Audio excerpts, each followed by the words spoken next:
नमस्कार, Indian news में आपका स्वागत है। मैं हूं प्रीति विश्वास। आइए जानते हैं आज का दिन आपके लिए कैसा होगा। वैदिक ज्योतिष शास्त्र में कुल 12 राशियों का वर्णन किया गया है। हर राशि का स्वामी ग्रह होता है। ग्रह नक्षत्रों की चाल से राशिफल का आकलन किया जाता है। आज 6 नवंबर 2023 दिन सोमवार है और सोमवार का दिन महादेव की पूजा उपासना के लिए समर्पित होता है। तो चलिए जानते हैं आज के दिन किन राशि वालों को होगा लाभ और किन राशि वालों को रहना होगा आज के दिन सावधान। मेष राशि, खर्च पर नियंत्रण कठिन होगा। वाणिज्यिक विषयों में सजगता बनाए रखें। अनुबंधों में जल्दबाजी न दिखाएं। नीति नियम माने और साथी सहयोगी भी बनते रहेंगे। विपक्ष से सतर्क रहने की जरूरत। वृषभ राशि, करियर कारोबार में योजनाएं उम्मीद के अनुरूप रहेंगी। आर्थिक उपलब्धियों को बढ़ावा मिलेगा। वाणिज्यिक गतिविधियां सकारात्मक रहेंगे और महत्वपूर्ण प्रयास बनाए रखेंगे। मिथुन राशि, तैयारी एवं कौशल के साथ आगे बढ़ते दिख रहे हैं। बड़ी सोच रखेंगे। वरिष्ठों व मित्रों का साथ बना रहेगा। पारिवारिक कार्य को बल मिलेगा। योग्यता प्रदर्शन संवरेगा। कर्क राशि, भाग्य पक्ष बेहतर होगा। जोखिम पूर्ण कार्यों से बचेंगे। अनुशासन रखेंगे। निरंतरता पर ध्यान देंगे। बड़प्पन भी रखेंगे। व्यक्तिगत गतिविधियां बढ़ती नजर आ रही हैं। व्यवस्था पर भरोसा रखें। सिंह राशि, पारिवारिक जिम्मेदारियों को निभाएंगे। धैर्य से कार्य करेंगे। व्यवस्थागत प्रयासों में सतर्क रहेंगे और वाणी व्यवहार सरल रहेगा। आवश्यक कार्य में ढिलाई करने से बचना और कामकाजी सफलता बनी रहेगी। कन्या राशि, लीडरशिप के प्रयासों को बल मिलेगा। चहुं ओर सुधार बनता रहेगा। जोखिम के कार्यों को टालना सही है और खान पान सात्विक रखें। साझा कार्यों में तेजी दिखाएंगे। तुला राशि, परिश्रम से परिणाम मिलेगा। उत्साह से कार्य करेंगे। तर्क बहस से बचना है और कार्यों में स्पष्टता रखनी है। सक्रियता बनाए रखें। स्वास्थ्य पर ध्यान दें। वृश्चिक राशि, करियर व्यापार में सफलता मिलेगी। शुभ समाचार भी प्राप्त हो सकते हैं। तेजी से आगे बढ़ने का प्रयास रहेगा और महत्वपूर्ण मामले बनते दिख रहे हैं। रचनात्मकता बनाए रखें। धनु राशि, घर में शुभता का संचार होगा। ऊर्जा उत्साह बनाए रखेंगे। महत्वपूर्ण सूचनाएं साझा करेंगे और चर्चा संवाद प्रभावी रहेगा। सुख सुविधाओं पर फोकस रहेगा। मकर राशि की बात करें तो सबको साथ लेकर चलने की कोशिश। आवश्यक जानकारी की प्राप्ति हो सकती है। वाणिज्य व्यापार में भी प्रभावी बने रहेंगे। बंधुजनों से संबंध मजबूत बनाए रखें। कुंभ राशि, घर में उत्सव आनंद बना रहेगा। स्वजनों के साथ सुखद समय साझा करेंगे। महत्वपूर्ण लोगों का आगमन हो सकता है और मान सम्मान में वृद्धि होती दिख रही है। वाणी व्यवहार आकर्षक रहेगा। मीन राशि, लंबित कार्यों को गति मिलेगी। लक्ष्य समय से प्राप्त करेंगे। व्यापार में सहजता रहेगी। वार्ताओं में प्रभावी रहेंगे और आधुनिक विषयों में रुचि बढ़ती दिख रही है। नवीन मामले पक्ष में बनेंगे। ज्योतिष शास्त्र की एक शाखा अंक शास्त्र के जरिए बिना जन्म कुंडली के भी भूत भविष्य और वर्तमान जाना जा सकता है। गणित के अंकों से आप जान सकते हैं कि आपका आने वाला समय कैसा रहेगा, आपका जीवन कैसा रहेगा, किससे आपकी मित्रता होगी, किस व्यक्ति से आपकी शत्रुता होगी। साथ ही आप और भी बहुत कुछ जान सकते हैं अंक शास्त्र से। चलिए जानते हैं कि आपके लिए आज का दिन कैसा भाग्य लेकर आ रहा है। मूलांक 1 के जातकों के लिए सरकारी नौकरी करने वाले व्यक्तियों को आज लाभ मिलेगा। कुछ समय से चल रही आर्थिक परेशानी भी दूर करने के अवसर मिलेंगे। घर परिवार का माहौल सुखद रहेगा और पेट से संबंधित समस्या परेशान कर सकती है। उपाय के तौर पर तांबे के बर्तन मंदिर में दान करें। मूलांक 2 के जातक आज काम के सिलसिले में छोटी मोटी यात्रा पर जा सकते हैं। नौकरी में बदलाव के बारे में भी विचार बन सकता है। कार्यक्षेत्र में काम की अधिकता रहेगी जिस कारण ऑफिस का काम घर पर भी करना पड़ सकता है। उपाय, चावल मंदिर में दान करें। मूलांक 3 के जातक कार्य क्षेत्र में सहकर्मियों से सम्मान मिलेगा आज और धार्मिक कार्यों में भी आपकी रुचि बढ़ेगी। राजनीति से जुड़े अगर व्यक्ति हैं तो उनको लाभ मिलने की संभावना है। पैसों के लेन देन करते समय सावधानी बरतें। उपाय, विष्णु सहस्त्रनामम का पाठ करें। मूलांक 4 के जातक कारोबार में कुछ बदलाव करने से पूर्व घर के अनुभवी सदस्यों से सलाह अवश्य लें। कुछ निजी रुके हुए काम जीवन साथी की सहायता से पूरे करेंगे। किसी मांगलिक कार्य में शामिल होने का मौका मिलेगा। उपाय के तौर पर बिजली का कोई भी खराब उपकरण घर पे न रखें। मूलांक 5 के जातक जो सरकारी मामलों में किसी अनुभवी व्यक्ति की सलाह आपके लिए आज लाभदायक सिद्ध होगी और निवेश संबंधी योजनाओं को भी क्रियान्वित करने के लिए आज का दिन उपयुक्त नहीं बताया जा रहा है। व्यापारिक वर्ग को कोई बड़ी डील मिलने से मन को प्रसन्नता होगी। उपाय के तौर पर फिटकरी से दांत साफ करें। मूलांक 6 के जो जातक हैं, आज का दिन मिले जुले फल मिलेंगे उन्हें और दिनचर्या में सुधार करने की कोशिश आपकी रहेगी। परिवार के साथ घर की वस्तुओं की खरीदारी करने मार्केट जा सकते हैं और आर्थिक पक्ष जो है थोड़ा कमजोर हो सकता है। उपाय के तौर पर नहाने के पानी में गुलाब जल डालें। मूलांक 7 के जो जातक हैं, कार्य क्षेत्र में विपरीत परिस्थितियों में संयम रखने की आपको जरूरत है। जल्दबाजी में लिए गए निर्णय परेशानी का कारण बन सकते हैं। संतान पक्ष से कोई भी सुखद समाचार मिल सकता है और कोई पुराना रोग दोबारा से परेशान कर सकता है। उपाय के तौर पर काले सफेद तिल शिवलिंग पर अर्पित करें। मूलांक 8 के जो जातक हैं वो करीबी रिश्तेदारों के संपर्कों से व्यापार में नई डील मिलने की उनको उम्मीद है।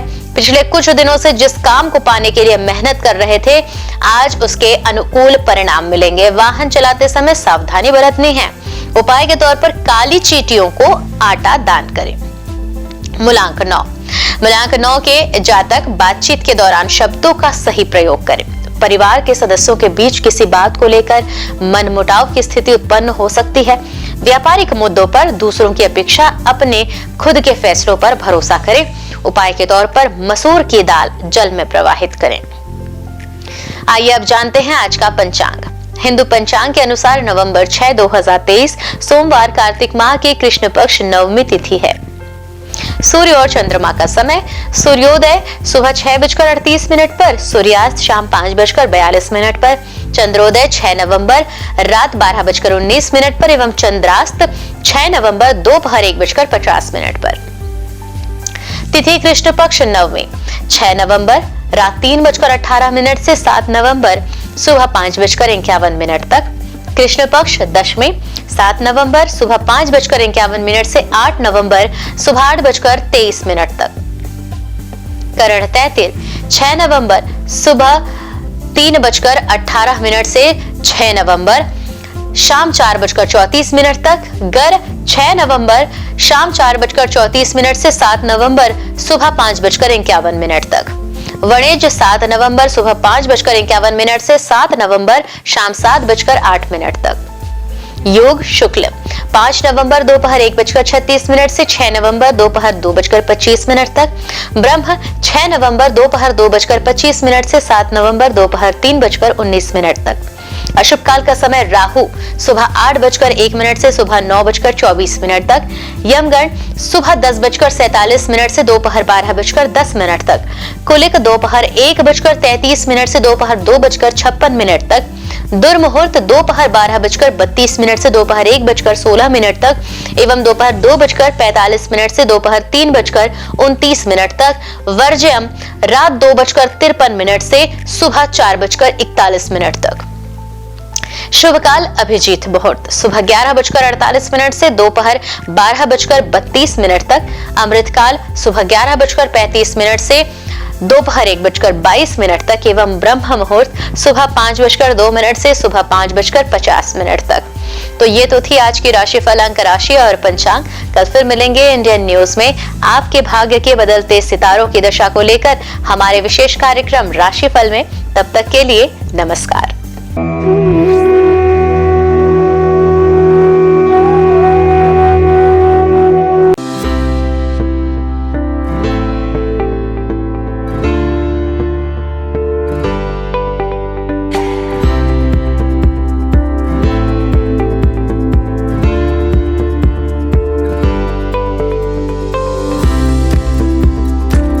हिंदू धर्म में सोमवार का दिन भगवान शिव को समर्पित है। इस दिन शिव भक्त भगवान शिव की पूजा करते हैं और व्रत रखते हैं। शिव भगवान को कल्याणकारी और दयालु देवता माना जाता है। भगवान शिव की पूजा करने से जीवन में आने वाली सारी बाधाएं दूर हो जाती है। इसके साथ ही करियर में सफलता प्राप्त होती है और बिगड़े काम बन जाते हैं। हर कार्य में सफलता मिलती है। भगवान शिव को देवों के देव महादेव भी कहा जाता है। सोमवार का दिन शिव जी की पूजा करने से अच्छा फल प्राप्त होता है। इस दिन भगवान शिव की पूजा करते हैं। तो आइए जानते हैं सोमवार के दिन किस उपाय से आप भगवान शिव को प्रसन्न कर सकते हैं। हिंदू मान्यताओं के अनुसार सोमवार का दिन भगवान शिव को समर्पित है। हिंदू धर्म की मान्यताओं के अनुसार जो व्यक्ति सोमवार के दिन भगवान शिव की पूजा करता है, भगवान शिव उससे प्रसन्न हो जाते हैं और उसकी मनोकामना पूरी करते हैं। इसके अलावा जो लोग सोमवार का व्रत रखते हैं, उनके जीवन से दुख, सेहत संबंधी परेशानियां और आर्थिक तंगी जैसी समस्याएं खत्म हो जाती हैं। सोमवार के दिन सुबह जल्द स्नान करें। इसके बाद पूजा के वक्त महामृत्युंजय मंत्र का 108 बार जाप करें। सोमवार के दिन सुबह शिव मंदिर में जाकर शिवलिंग पर दूध चढ़ाएं और साथ ही साथ ओम नमः शिवाय का जाप करते रहें। इसके अलावा सोमवार के दिन पूजा में बेलपत्र, अक्षत और फूलों का इस्तेमाल करना चाहिए। पूजा में पीले चंदन का इस्तेमाल करें। इसके साथ ही भगवान शंकर को प्रिय धतूरे का पुष्प, भांग, नागलिंग, बेलफल, श्रीफल भगवान शिव को समर्पित करें।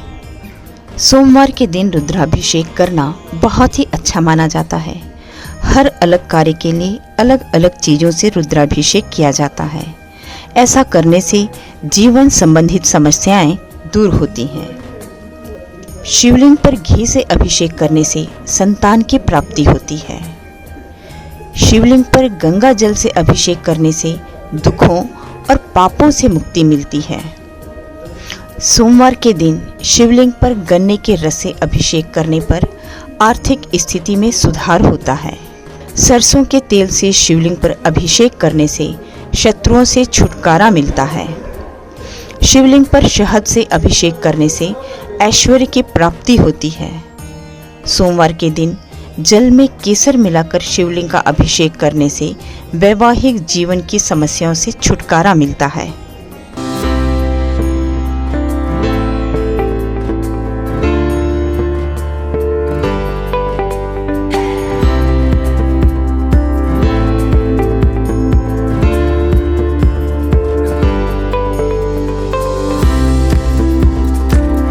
सोमवार के दिन श्रद्धालुओं को किस प्रकार से भगवान शिव की पूजा अर्चना किया जाना चाहिए, चलिए जानते हैं।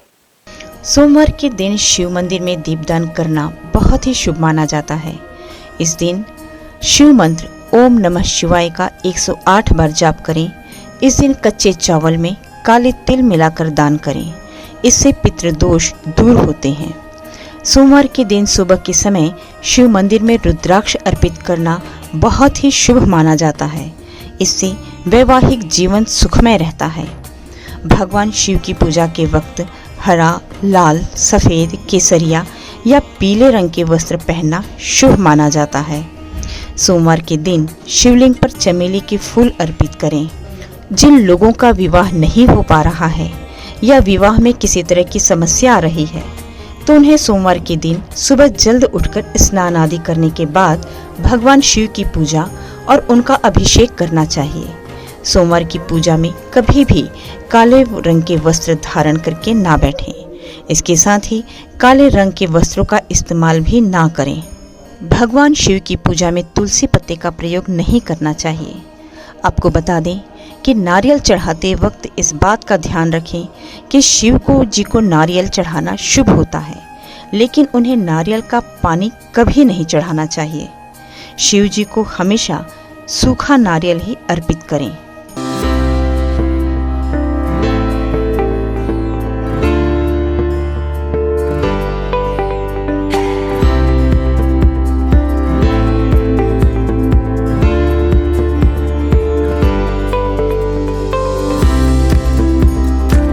केदारनाथ से आगे है अमरनाथ और उसके आगे है कैलाश पर्वत।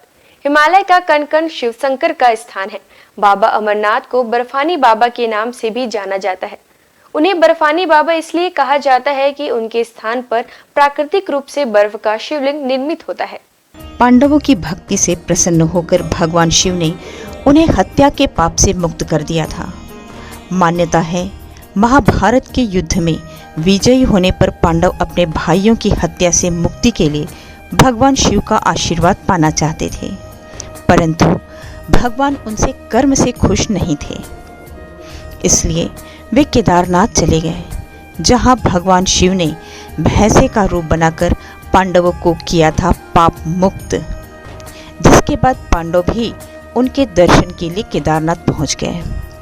पांडवों के वहां पहुंचने पर भगवान शिव ने भैंसे का रूप धारण कर लिया, जिसके बाद वे अन्य पशुओं के बीच चले गए ताकि पांडव भगवान शिव के उस रूप को पहचान न सकें। भगवान शिव पांडवों की इच्छा शक्ति से प्रसन्न हुए और उन्हें दर्शन देकर हत्या के पाप से मुक्त होने का आशीर्वाद दिया।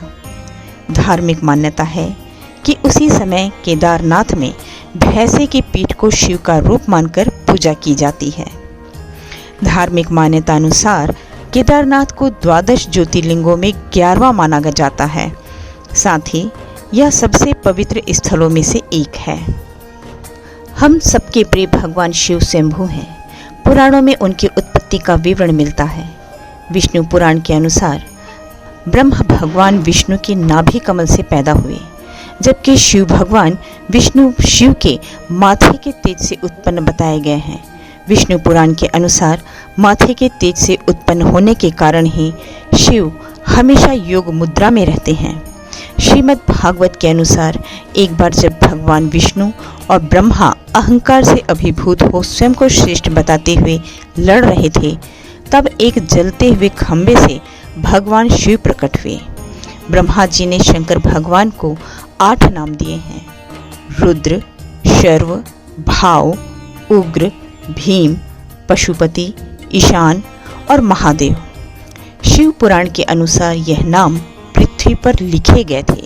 सोमवार को अगर भगवान भोलेनाथ की पूरे समर्पण से आराधना की जाए तो वे अपने भक्तों के सारे कष्ट दूर कर देते हैं।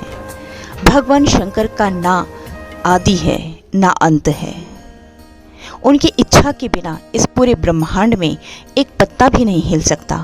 हमारे देश में भगवान भोले के 12 ज्योतिर्लिंगों के साथ ही कई प्रसिद्ध मंदिर भी हैं। इन मंदिरों के दर्शन मात्र से ही न सिर्फ भक्तों की हर मनोकामना पूरी हो जाती है, बल्कि मोक्ष के द्वार भी खुल जाते हैं। केदारनाथ धाम हिमालय की गोद में बसा भगवान भोलेनाथ का धाम केदारनाथ मंदिर 12 ज्योतिर्लिंगों में से एक माना जाता है। केदारनाथ धाम की स्थापना पांडव वंश के जन्मेजय द्वारा की गई थी। यह मंदिर कत्यूरी शैली में बना हुआ है। इस मंदिर के दर्शन मात्र के लिए कठिन यात्रा तय करनी पड़ती है। अमरनाथ धाम बाबा अमरनाथ की गुफा, जो कि बाबा बर्फानी के नाम से भी प्रसिद्ध है, यह भगवान शिव जी के प्रमुख धार्मिक स्थलों में से एक माना जाता है। काफ़ी दुर्गम रास्ता होने के बावजूद हर साल हजारों भक्त यहाँ दर्शन करने जाते हैं। अमरनाथ तीर्थों का तीर्थ कहलाता है। यहाँ शंकर जी ने माँ पार्वती को अमृत का रहस्य बताया था। महाकालेश्वर मंदिर उज्जैन में स्थित महाकालेश्वर का मंदिर भी 12 ज्योतिर्लिंगों में से एक माना गया है। बिना यहाँ दर्शन किए 12 ज्योतिर्लिंगों की यात्रा पूर्ण नहीं मानी जाती है। महाकालेश्वर मंदिर में लिंग स्वरूप भोलेनाथ की प्रतिमा दक्षिणामुखी है। मुरुदेश्वर शिव मंदिर भगवान शिव जी का यह मंदिर कर्नाटक में स्थित है। यह अरब सागर के तट पर है, जो कि मैंगलोर से लगभग 165 किलोमीटर दूरी पर स्थित है। यहाँ लगी शिव जी की मूर्ति विश्व की सबसे बड़ी मूर्ति मानी जाती है। काशी विश्वनाथ मंदिर यह मंदिर वाराणसी में स्थित है। यह भी 12 ज्योतिर्लिंगों में से एक माना गया है। यहाँ बहती गंगा और भगवान भोले के दर्शन मात्र से ही मोक्ष के द्वार खुल जाते हैं। रामेश्वरम तमिलनाडु के रामनाथपुरम में रामेश्वरम मंदिर स्थित है। यह भी 12 ज्योतिर्लिंगों में से एक है। इसके साथ ही यह मंदिर 4 धामों में से भी एक है।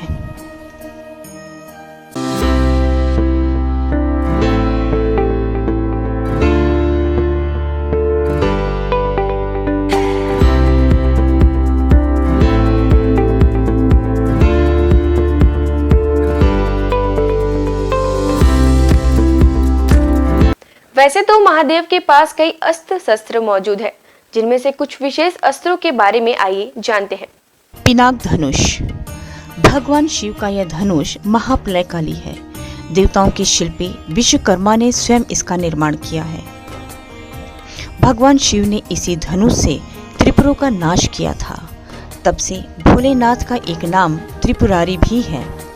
बाद में भगवान शिव ने ये धनुष अपने परम भक्त राजा देवरात को सौंप दिया था। ये राजा जनक के पूर्वज थे। देवी सीता के स्वयंवर में भगवान श्री राम के हाथों से ये धनुष भंग हो गया था। भगवान शिव के हाथों में सदैव त्रिशूल नजर आता है। ये अस्त्र भगवान शिव के स्वरूप से जुड़ा है। इस त्रिशूल से भगवान शंकर ने अनेक राक्षसों का वध किया था।